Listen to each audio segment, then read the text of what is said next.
Amém. Paz do Senhor, irmãos. Amém. Olha, confesso que ultimamente eu gosto muito de, às vezes eu estou parado em casa, de correr na beira-rio assim, mas eu acho que eu tenho fugido tanto que às vezes eu tenho medo de um peixe sair ali do rio ali e me engolir, igual fez com Jonas, de tanto que às vezes eu fujo. Mas graças a Deus ter essa oportunidade, eu sei que era o que eu mais quis quando eu entrei na igreja. Hoje é claro que eu me sinto muito mais confortável pregando para a cambada de peão com quem eu trabalho, mas eu sei da responsabilidade que é de falar da palavra de Deus, de falar do Evangelho. Amém? Eu quero que você abra sua Bíblia em Mateus capítulo 5.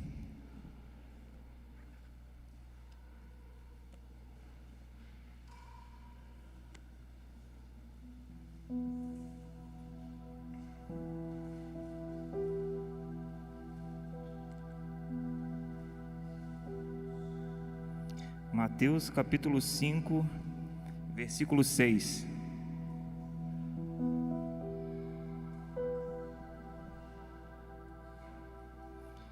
Amém? Vamos lá? Bem-aventurados os que têm fome e sede de justiça, porque eles serão fartos. Amém? Só isso, irmão. Vamos fechar os nossos olhos. Senhor, nós engrandecemos Teu nome, somos gratos, ó Deus, pela Tua palavra, pela nossa vida, pela oportunidade de estar aqui nessa noite, ó Deus, reconhecendo a Tua grandeza sobre nós. Nós agradecemos por cada momento que nós vivemos ao lado do Senhor, mas nesse momento nós queremos estar com o coração aberto para receber a Tua palavra. Ela é capaz de mudar o nosso ser, transformar o nosso caráter, e na autoridade do nome de Jesus nós pedimos que o Senhor tenha misericórdia de nós. Nos leva, Senhor, além do conhecimento nesta noite, mas nos revela a Tua palavra. Nós oramos, ó Deus, porque nós precisamos do Senhor e nós estamos sedentos por ela nessa noite. Nós oramos assim, agradecidos, em nome de Jesus. Amém. Pode dizer amém, irmãos? Olha, todo mundo, eu acho que todo mundo, tem um parente problemático na família, não tem? É só eu? Alguém pode levantar a mão? Quem tem um parente problemático aí? Nossa! Se não tem um parente, todo mundo tem um amigo que é problemático. É só eu que tenho? Um exemplo. Eu estava no retiro com a Luana e eu desci e eu citei o nome de um amigo meu. Falei, nossa, eu vou na casa desse amigo meu. Falei, vou ver se eu vou tomar um café primeiro. E nisso que eu estava tomando um café, parecia que ele ouviu e me ligou. Ele, poxa, me ligou com a voz boa. Poxa, queria que te ver, não sei o que tem. Eu falei, rapaz, eu acabei de falar que eu estava indo na sua casa, vou subir aí. Terminei meu café, claro, não pode desperdiçar um bom copo de café, né? E eu subindo, correndo, assim, questão de meia hora, ele me ligou de novo, tô descendo aí. Falei, tá. E quando ele desceu, já não era mais ele. A voz já tinha mudado, o jeito já tinha mudado, ele já estava bêbado, ele já estava drogado, eu não sei. Mas em questão de meia hora, eu não lembro qual foi a última vez que eu fui na casa dele, que eu consegui conversar com ele assim, igual duas pessoas sãs conversam. Mas a verdade é que todo mundo tem um parente ou um amigo problemático. E eu quero fazer um desafio com você no começo, para que a gente termine ele no final dessa pregação. Eu quero que você, durante a pregação, você pense na pessoa mais pecaminosa que vem à sua cabeça. Poxa, quem que é a pessoa que eu conheço que é a mais pecaminosa? E no final dessa mensagem, nós vamos orar por ela. Amém? Mas agora nós lemos a passagem de Mateus 5, versículo 6. E uma outra pergunta que eu faço para você é: como você lida com a injustiça?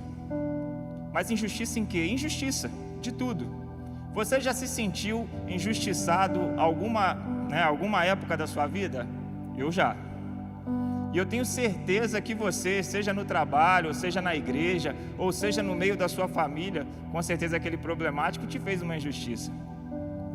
Mas agora Jesus, ele vem em Mateus 5, versículo 6, e ele diz assim, bem-aventurados os que têm fome e sede de justiça, porque eles serão fartos. Olhando para o contexto de Mateus 5, se você voltar algumas páginas da sua Bíblia, a gente consegue ver o contexto. Em João 3, fala de João Batista, mas fala do batismo de Jesus. Em João 4, fala que Jesus é levado ao deserto e lá, o diabo tenta ele.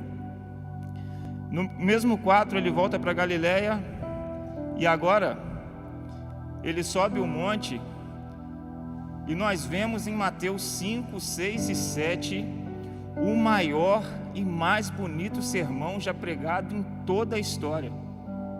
Não existe um pecador nas mãos de um Deus irado de Jonathan Edwards, não existe. Não existe a pregação que que pregaram quando você se converteu, quando você se batizou, todas foram boas, acredito. Mas aqui nós estamos diante do maior pregador de todos os tempos. Nós estamos diante de Jesus fazendo o maior sermão de cristologia, de céu, de como uma pessoa deve se portar na fé cristã. Só que se tratando de justiça, de injustiça, nós vemos Jesus falando assim, olha, bem-aventurados os que têm fome e sede de justiça. E o que me chama a atenção é que quem fala isso é a pessoa mais injustiçada que já pisou na terra. Por que ele é o mais injustiçado que já pisou na terra? Alguém pode me dizer isso? Alguém? Alguém? É simples. Está com vergonha, mas está bom. Porque Jesus pegou uma culpa que não era dele, que a gente pode falar que não era nossa, porque a gente não tinha nascido. Mas ele levou na cruz do Calvário a maior injustiça por mim e por você. Só que é esse Jesus, o maior injustiçado, ele vem falar agora que, olha, bem-aventurados é aqueles que têm fome e sede de justiça. E se a gente olha esse contexto, pesa. Estou com uma tremedeira de velho terrível aqui, tá, gente? Não... Vai com calma comigo aí. Só que Jesus, ele não é o único exemplo de injustiçado na Bíblia. É claro que eu não sou uma coletânea igual o Felipe, o Renan, nem pastor Abraão, mas eu posso citar alguns exemplos conhecidos. Exemplo 1: o pecado entra no mundo e o primeiro assassinato acontece. Caim mata o seu irmão Abel por causa de quê? Ciúme. O quê? Deus vai se agradar mais da oferta do meu irmão do que a minha? Não. Poderia ter feito alguma coisa melhor do que o irmão na próxima, não, mais fácil é matar ele. Então Abel injustamente morre por ciúme. Mais para frente, José, os seus irmãos pegam a sua túnica ou um pano lá, não sei, jogam ele num buraco, depois vende ele como escravo, depois sai correndo para o seu pai e fala assim, olha, José morreu. Então José, injustiçado por seus irmãos, é vendido como escravo. E mais para frente, eu quero que você abra a sua Bíblia agora em 2 Samuel, capítulo 11, versículo 15. Que essa injustiça, quando eu fui ler, eu fiquei até um pouco meio com raiva, porque eu lembrei da história. 2 Samuel, capítulo 15. 2 Samuel 11, versículo 15.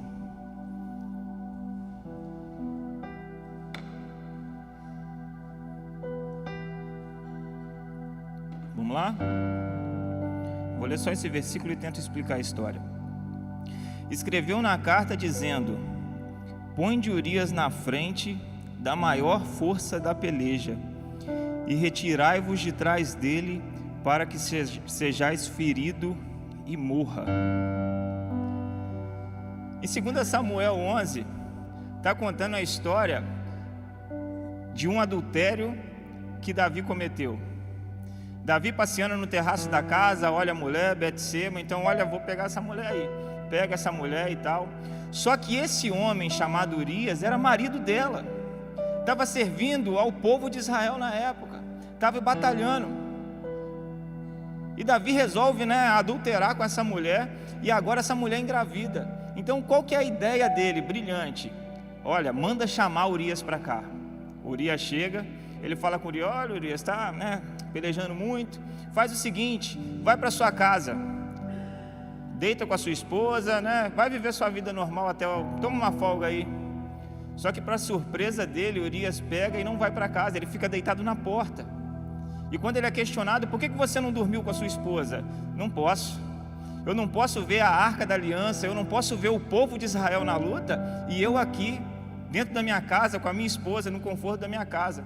Então Davi, mais uma vez, precisava jogar esse filho nele, chama ele de novo: bebida no homem, toma, pode beber à vontade, bebe, bebe, bebe. E mais uma vez, agora sim, vai para sua casa. E o que ele fez de novo, irmãos? Mais uma vez, deitado na porta de casa. Indignado com aquilo, precisando fugir do pecado, precisando se justificar de alguma forma, Davi escreve uma carta: olha, põe Urias na frente da maior força de peleja. Só que quem Davi pediu para entregar essa carta? O próprio Urias. Ou seja, é como se eu estivesse pegando uma carta, Solange, falando assim: olha, coloca a Solange para guerrear, para morrer. Toma, Solange, entrega lá para mim. Você tem noção o que é isso? Você está guerreando pelo povo, está dando o seu melhor pela sua casa, dando o seu melhor pelas suas coisas, e você recebe uma injustiça nesse ponto. E isso me indignou numa forma, mas também indignou o profeta Natan, porque depois é ele que vai repreender. E se você vê no capítulo 12, é justamente isso. Capítulo 12, ele diz assim: olha, o rico tinha muitíssimas ovelhas e vacas, mas o pobre não tinha coisa alguma. No versículo 4, e vindo o viajante ao homem rico, deixou este tomar suas ovelhas e das suas vacas para guisar para o viajante. Então o furor de Davi se acendeu. No versículo 5, grande maneira contra aquele homem, e disse a Natã: vive o Senhor, digno de morte é o homem que fez isso. Então Davi, ele conseguiu se indignar com uma história de que um homem rico pegou uma ovelha de um homem pobre para matar, mas ele não se indignou com a injustiça que ele cometeu com outro homem. Gente, olhar a Bíblia, injustiça, justiça, quantas vezes a gente não vê isso acontecendo? Mas qual que é o nosso sentimento com a injustiça? Porque o sentimento de justiça dentro do seu coração é legítimo. Talvez você está falando assim: poxa, está lendo Mateus 5, 6, bem-aventurados que têm sede de justiça? Glória a Deus, porque esse daí sou eu. Só que a gente vê tanta injustiça acontecendo, todo dia tanta notícia acontecendo, que o símbolo da justiça, é uma estátua com um peso na mão assim, de medida, e com uma venda nos olhos. Mas às vezes eu fico tão indignado que parece que eles falam que essa venda é para não ter, não haver diferença no julgamento. Mas às vezes essa venda parece que é só para lascar mesmo a vida da gente, falar assim: poxa, é só para não ver mesmo a injustiça que estão fazendo com a gente. Mas olhando para a Bíblia, eu aprendo que ser justo não é e nunca foi o mesmo de fazer justiça. Outra pergunta para você. Filme a gente tem de monte aí, E às vezes é até maneiro. O cara vai e mata a família de um, aí esse cara se levanta, entra para a polícia, faz alguma coisa e vira um justiceiro da vida. Mas se você hoje tivesse a oportunidade de ser um justiceiro, fazer justiça com as suas próprias mãos, o que você faria? Eu tenho medo de responder isso porque eu não sei o que eu faria. São 15 anos de convertido, graças a Deus, mas eu não sei o que eu faria. Existem situações tão absurdas, numa notícia na televisão, que dá vontade às vezes de você pegar a pessoa e não é possível, vou fazer isso aqui com a minha própria mão mesmo. E tem gente que faz. Tem gente que faz a ponto da gente falar assim: fez certo? Talvez se fosse eu e você, a gente faria a coisa pior. Mas se você fosse um justiceiro, o que você faria? Tem um outro filme, é um filme de guerra. Detesto filme de terror, então a briga lá é só para ver filme de comédia. Quando ela dorme eu ponho um de guerra. Tá tudo certo. Mas teve uma frase, que me chamou a atenção, que é um menino novo indo para a guerra, e o mais velho disse assim: já foi para a guerra? Não. Então espere até ver o que o homem pode fazer com o outro. E aí fica para mim, o que eu posso fazer com outro homem quando me sinto injustiçado? O que você pode fazer com outro homem, com outra mulher, com um parente quando você é injustiçado? E nesse bando de notícia, nesse monte de coisa acontecendo, a gente começa a olhar as notícias. Graças a Deus me livrei do Instagram, mas a televisão é notícia toda hora. Mas a gente vê guerra toda hora. A gente vê Israel, né, no Líbano, na Síria. A gente vê Ucrânia, a Rússia, míssil para lá, míssil para cá, um monte de gente morrendo. Quem está certo no meio disso tudo? Alguém está certo e outra pessoa está errada. Ou será que está todo mundo errado? Brigando por coisa que vai ficar aqui, que vai acabar quando você morrer, e a gente vai continuar brigando. Vamos continuar cometendo as nossas injustiças. Vamos começar querendo fazer justiça com as nossas mãos. Aí a gente começa a olhar a quantidade de assassinato que tem no nosso país, a quantidade de feminicídio que existe. Aqui era para ser protegida, agora não, está virando alvo. A quantidade de gente que assassina em série, que você começa a olhar e fala, caramba, o cara teve o cuidado de matar essa pessoa igual da mesma forma que ele matou outra. Que nível, pastor Abraão, essa é a sua área, né? Mas que nível de cabeça, de psicopata que esse cara tem que ser. Essa é a maldade que está no coração do homem. É a maldade que pode não estar no meu, no seu, mas nós somos tão maus quanto eles, porque é a nossa natureza, é o pecado que habita em nós. A gente vê o antissemitismo. Gente, vocês têm noção que a Alemanha nazista, a quantidade de judeus que eles mataram em campos de concentração? Por quê? Porque eles eram o povo, né, perfeito, os mais fortes, eram contra as drogas, mas se drogavam para ficar acordado mais tempo. Vamos matar. Nós brasileiros somos melhores. E o assunto que mais me indigna, que eu fico bravo, é quando eu olho que do século XV até o ano de 1888, quando a escravidão foi abolida no Brasil, é olhar que pessoas pegaram outras pessoas não por força, porque eram mais fortes, não, mas porque elas tinham o tom da pele mais escuro do que elas. Qual é o nível de maldade no coração do ser humano? Cara, você tem noção de que outra pessoa foi escravizada pela cor da sua pele? E eu sou melhor em quê? Apesar que eu tenho sangue negro. Mas eu sou melhor em quê, cara?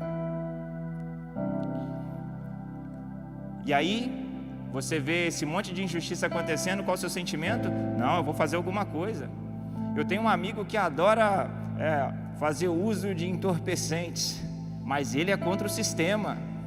Ele é contra o governo, ele ouve música contra o governo. Mas dá R$50 na mão dele para você ver onde ele vai gastar esses R$50.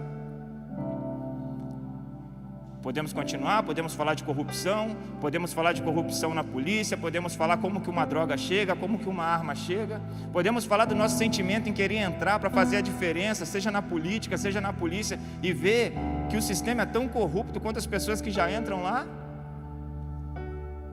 Cara, eu estou trabalhando, viajando por aí, eu estou viajando, graças a Deus, bastante. E tem cidade que eu chego que eu não tenho coragem de pedir informação para uma pessoa fardada, porque eu posso estar julgando e peço perdão, mas você olha a cara da pessoa e você fala, meu Deus do céu, cara, não me passa, era para estar me protegendo, mas não me passa segurança nenhuma.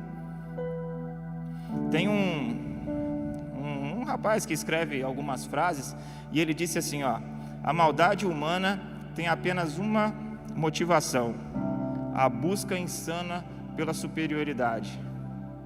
Então vamos continuar, vamos ser maior um do que os outros, vamos ser melhor do que os nossos familiares, vamos ser melhor do que os outros aqui na igreja, vamos querer ter ideias melhores do que os presbíteros. O pastor Abraão já jubilou, então vou ser melhor que ele agora. Vamos continuar nessa briga. Isaías 59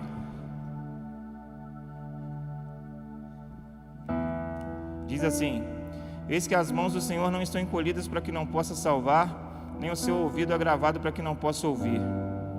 Mas as nossas iniquidades fazem divisão entre vós e o vosso Deus, e os vossos pecados encobrem o seu rosto de vós, para que não vos ouça. Porque as vossas mãos estão contaminadas de sangue, e os vossos dedos de iniquidade. Os vossos lábios falam falsamente, e a vossa língua pronuncia perversidade. Robinho, eu nunca matei ninguém. A minha mão não está cheia de sangue. Os meus dedos não têm iniquidade. Mas e os meus lábios? Tem falado falsamente? Será que o meu senso de justiça me leva a ponto de levantar uma calúnia ou de falar mal de alguém? E aí Romanos 5,12 diz que o pecado entrou no mundo por um só homem e depois veio a morte. Então o pecado entra. Romanos 5,10 diz que nós fomos inimigos de Deus, mas agora nós estamos reconciliados, e glória a Deus por isso.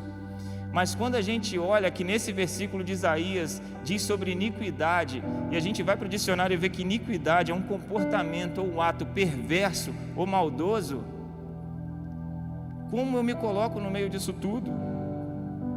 Porque se eu perguntei para você o que você faria se você fosse um justiceiro,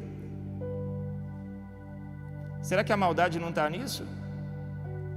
Será que a maldade não está em fazer vingança com as próprias mãos? Será que a vingança não está em tentar resolver alguma coisa que não te cabe? Por isso eu disse que ser justo é diferente de ser de justiça. Porque o justo ele age corretamente e tem a intenção de tratar todo mundo com igualdade, independente se te fez mal ou não.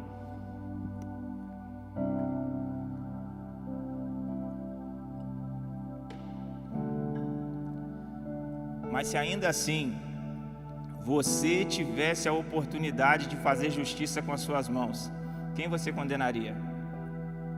Será que o condenado seria você mesmo? Se eu pudesse fazer justiça com as minhas próprias mãos, indignado pela injustiça, será que eu seria condenado por mim mesmo? Porque a Bíblia diz tudo. Era inimigo de Deus, nasci no pecado. Se não fosse o sangue dele, eu não seria reconciliado com o Pai. E será que nesse monte de injustiça, as injustiças que eu cometo com você ou com qualquer outra pessoa, eu seria condenado? Aí a gente passa para aquele velho versículo, talvez você conheça como clichê, de João 12,47, que Jesus diz: eu não vim ao mundo para julgar, mas vim para... Não vim ao mundo para julgar, mas vim para salvar.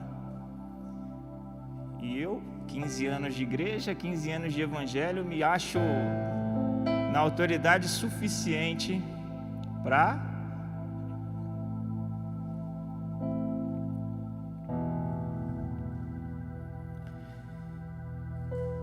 Se não fosse a bondade e a misericórdia descrita lá em Salmos 23, versículo 6, que certamente a bondade e a misericórdia do Senhor me seguirão por todos os dias da minha vida, eu e você, a gente não estaria aqui agora. Quando perguntaram quantas vezes devo perdoar, não, simples, 70 vezes 7. E a pessoa que não perdoa, ela não percebe que quando você perdoa, faz bem para você. Então, se eu te fiz alguma coisa algum dia, estou falando de todo o coração. Se eu falei alguma coisa, ou se na correria de um congresso, ou se para pegar uma água aqui eu chutei o seu pé, eu fiz alguma coisa, eu te peço perdão. Mas eu te garanto que você me perdoar não vai fazer bem só para mim, fará melhor a você. Porque talvez eu não sei o que você sente por mim, mas eu posso estar deitando e dormindo tranquilo, mas você...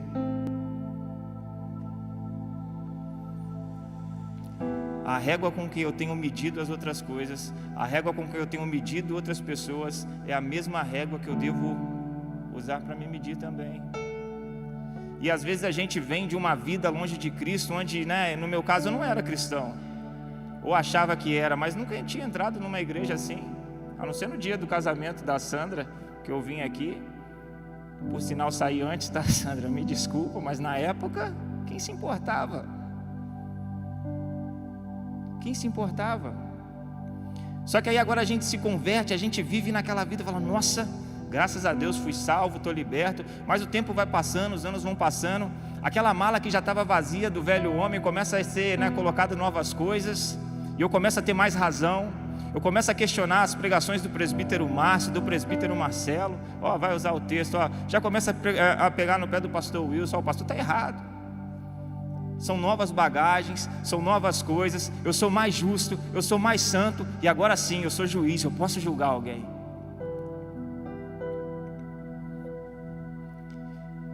Certamente a sua bondade e a sua misericórdia. Gente, é misericórdia. É misericórdia por mim, misericórdia por você. Misericórdia enquanto a gente ainda tem. Misericórdia enquanto ainda eu posso perdoar, enquanto você pode perdoar, enquanto a ira do Senhor não vem. O pastor Sandro, lá da segunda igreja congregacional de Itaguaí, ele disse uma frase que também me pegou muito, foi assim: olha, no dia da ira do Senhor não haverá misericórdia. Que se Deus quiser, a sua igreja já vai ter sido arrebatada, mas no dia da grande ira não haverá misericórdia. Aí eu tinha um outro amigo que falou assim: nossa, eu sou tão crente, esse era mesmo, mas eu sou tão crente, que se Jesus aparecer para mim e falar assim, ó, no dia da grande tribulação, que se eu tiver que ficar para pregar o evangelho, eu fico. Eu falei, caraca, eu estava entrando na igreja, eu falei, esse é o bichão mesmo, eu vou querer subir. Não, mas se Jesus aparecer e falar, ó, fica na grande tribulação aí, ou fica aí, a bagaceira acontecendo aí, que eu vou pregar. Me pergunta onde é que ele está hoje, irmão. O muito crente de ontem, cara, misericórdia. E eu fico feliz porque ele falou isso e não se cumpriu? Não, eu fico triste. Então no dia da grande ira não haverá misericórdia. E eu quero terminar, e eu vou pedir desculpa para essa pessoa, vai saber quem é, deve estar vendo a gente, seja pela live ou não, mas eu quero contar a história dele. Teve uma desavença entre família, coisa de pai e filho, sabe? Filho adolescente, o pai achando que era certo, mas o filho tinha mais razão do que era certo. Desavença normal aconteceu. O pai coloca esse menino para fora de casa sendo filho dele. E aí vai para um lado, vai para o outro, vai na vida. E o tempo foi passando, foi morar em outro lugar. Mas quando a gente fez 19 anos, a gente estava numa fila de emprego. E aí a gente tinha 20 vagas nesse dia. E a gente combinou, ó, vamos chegar umas 7 horas da noite que a gente vai ser o primeiro. E quando a gente chegou lá, chegamos em 3, já eram 20 vagas. Aí foi o 21, o 22 e o 23. Eu falei, caraca, deu ruim aqui. Mas vamos continuar. Vai que dá mais umas vaguinhas. Isso era 7 horas da noite. Gente, aquela fila foi crescendo, que meia-noite já tinha não sei quantas pessoas. E poxa, um jovem de 19 anos, não tinha servido o quartel, estava no bico do urubu em todas as esferas que você imaginar. E o que a gente levou foi uma garrafa de café feita em casa e um creme crack, que os caras da frente nem tinham nada, acabou dividindo para todo mundo um creme crack para mais de 20 pessoas. Mas esse amigo meu, de uma hora para outra de madrugada assim, ele, o que eu estou fazendo aqui? Não, vou embora, vou para casa. Eu falei, rapaz, você é maluco, velho? A gente está quase entrando aqui, cara. Vamos conseguir emprego amanhã, vamos entrar de ajudante, vamos ficar na construção civil, depois nós vai ser classificado. Não, vou embora. Tem que falar com meu pai. Ele pegou a bicicleta dele e foi embora. Sumiu. E aí ficou eu e o meu outro primo. Eu falei, caraca, velho. Ainda bem que ele era o 23, se fosse o 21, eu ia falar, graças a Deus, mais uma vaga, mas era muito amigo. E aí ele volta para casa, resumindo a história, se reconcilia com o pai. E pouco tempo depois daquilo, o que aconteceu? Infelizmente o pai dessa pessoa fica internado. E aí agora o pastor tem a simples missão de, convidado pelo filho, ir lá pregar para o pai. E o que acontece? O pai, para a glória de Deus, se converte mesmo no leito. Infelizmente falece. Mas eu creio que em nome de Jesus é uma pessoa que com certeza nós veremos no céu. Veremos no céu porque aceitou a Cristo como Salvador de suas vidas. Eu vou ver ele no céu porque uma pessoa não deixou que o orgulho tomasse conta do seu coração, a ponto de falar assim, eu estou certo, você está errado, você que me deve. Não, eu perdoo, você me perdoa, todo mundo se perdoa, vamos viver a nossa vida. Ele poderia estar com emprego hoje, poderia ter acompanhado a empresa para um monte de lugar, poderia, mas poderia carregar a culpa no coração de ter um pai que partiu sem ouvir: me perdoa, eu te perdoo. Será que você já passou por isso? Será que você já perdeu alguém que você amava porque o seu orgulho no coração foi tão grande a ponto de falar assim: ó, eu estou certo? Eu já passei por isso. Será que você já se despediu de alguém que foi embora? Na verdade foi embora e você nem se despediu? Mas o que importa é eu estar certo? Claro que não. O importa é o meu orgulho? Claro que não. O que importa é o que Cristo fez por mim, se esvaziando da sua glória, se esvaziando de si mesmo, se entregando em meu lugar, perdoando os meus pecados, os seus pecados, se fazendo culpado por nós, se entregando por nós, Ele certo, sendo injustiçado, porque se fôssemos nós, aí sim seria justiça. Mas a misericórdia de Deus, enquanto ainda se pode ter, enquanto ainda se pode achar, foi maior na nossa vida, meu irmão. E agora eu quero que você ore, igual eu te pedi no começo, lembra? Que a gente ia chegar no final e orar pela pessoa mais pecaminosa que você conhece. Eu acho que o Juninho vai colocar alguma coisa aqui no telão, aqui, ó.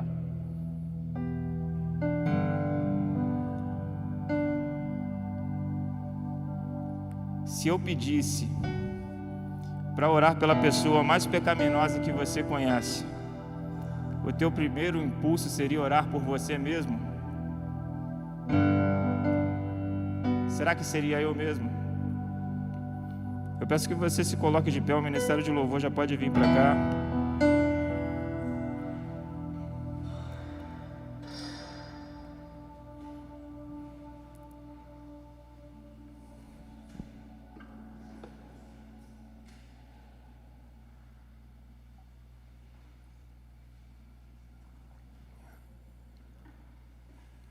Quanta bagagem a gente acumula ao longo da vida, né? Às vezes boas, e tem as que parecem que são boas, mas são horríveis. São horríveis. Mas não se culpe, porque essa é a sua natureza, é a minha natureza. Se Jesus estivesse realmente preocupado com isso, Ele não teria morrido por nós. Talvez você está guardando uma mágoa hoje de uma pessoa que já se foi. Ela não vai te ouvir, meu irmão. Mas você pode perdoar, para você ficar com o coração tranquilo, coração em paz. Talvez tenha aquele familiar problemático que a gente falou, não tem? Será que a gente vai esperar perder para ver que o nosso orgulho não valia a pena? Aquele amigo irritante que dá vontade, quando ele aceita Jesus, você mesmo, já vou matar esse aqui mesmo, que Jesus já salva ele. Será que a gente vai esperar? Será que o nosso orgulho vai vencer de novo? Não. Nessa noite não. Nessa noite Deus tem algo para o nosso coração. E talvez tudo que eu já falei aqui, você já tenha ouvido. Deus tem algo tão forte para o nosso coração hoje. E a palavra que eu tenho no meu coração nesse momento é que o Evangelho não é para mim, não é o que eu penso de mim, não é o que eu tenho para mim, é o que eu sou para cada um de vocês, é o que eu sou para cada um de vocês, e é o que vocês são para mim, são para os diáconos, para os pastores, é o que eu sou para o outro. Ele não foi por Ele mesmo, Ele veio por nós. Eu quero que você feche os seus olhos nesse momento. O Ministério de Louvor vai cantar e a gente vai fazer essa oração. Você errar, me ajude a melhorar, me ajude a melhorar. Irmãos, eu estaria sendo muito desonesto se nessa noite eu tivesse que culpar você de alguma coisa. Eu estaria sendo muito desonesto se eu estivesse pregando sobre perdão, sobre arrependimento, mas estivesse te apontando o dedo, como muitas das vezes eu faço. Mas quanta hipocrisia da minha parte pregar sobre justiça, sobre ser justo e estar apontando o seu pecado aqui na frente. Não, por favor, não leve por esse lado. mas eu estou expressando para você a necessidade que eu tenho de tomar essa forma de agora sim, justificados no sangue de Jesus, tomar posse daquilo que Ele tem para a minha vida, e aí sim, liberar perdão como Ele me perdoou um dia. Eu peço que você coloque a mão no seu coração agora e nós vamos orar por aquilo que tem nos entristecido. Senhor, nós engrandecemos Teu nome, Pai, nós somos gratos pela nossa vida. Gratos, ó Deus, pelas oportunidades que o Senhor nos dá de fazer o que é certo, de perdoar os nossos irmãos, de amar uns aos outros, assim como o Senhor nos ama, assim como o Senhor nos perdoa. E nesta noite nós guardamos no coração mágoas, nós guardamos tristeza, nós guardamos tantas outras coisas, inclusive de pessoas que nem vivas mais estão, mas nesta noite nós cremos na transformação do Teu Evangelho, nesta noite nós cremos na cura que vem sobre o nosso coração, porque nós entendemos que nós devemos perdoar para sermos perdoados pelo Senhor. Deus, nessa noite abre o céu sobre a nossa vida, derrama a Tua bênção sobre nós, que a partir de agora possamos viver em novidade de vida, trazendo o que é bom, trazendo o que é santo, gerando santidade na nossa vida, que as pessoas à nossa volta sintam-se contagiadas pela Tua glória, pelo Teu amor, pela Tua graça sobre nós. Eu sei que vai ser difícil, meu Deus, é tão difícil perdoar, é tão difícil. Às vezes eu quero tanto ser perdoado por alguém, às vezes eu quero tanto ser perdoado pelo Senhor, mas nessa noite o tratamento com o meu coração, eu sei, Senhor, é perdoar como o Senhor tem perdoado a mim a cada dia. Abençoa, Deus, a Tua igreja, abençoa, Deus, cada irmão aqui presente, aqueles que não vieram, abençoa, Senhor, que possamos crescer cada vez mais, não apenas em números, mas que possamos crescer no conhecimento do Senhor, crescer no amor que o Senhor tem colocado no nosso meio. Aquilo que nos une, Senhor, deve e é maior daquela diferença que nos afasta. Então nessa noite, meu Deus, perdoa os nossos pecados, abençoe a nossa vida e nos dê força para chegar em casa, tomar as atitudes que um cristão verdadeiro, que um cristão que serve, que ama, que diz que ama ao Senhor deve tomar. Perdoa, Jesus, tira toda a tristeza do nosso coração daqueles que já se foram. Tira toda a tristeza do nosso coração, ó Deus, daqueles que nós nem mesmo temos contato. E abençoa, Senhor, cada inimigo nosso, porque a Sua palavra diz para nós orarmos por eles, mas que nenhuma arma, Deus, seja capaz de parar a Tua igreja, de parar cada irmão aqui presente, Deus. Nós oramos, ó Deus, agradecido, pedindo uma semana abençoada, uma semana de vitória, uma semana onde a presença do Senhor nos acompanha a cada momento. Nós oramos assim, ó Deus, abençoe a Tua igreja, em nome de Jesus, amém. Glória a Deus, irmãos, obrigado.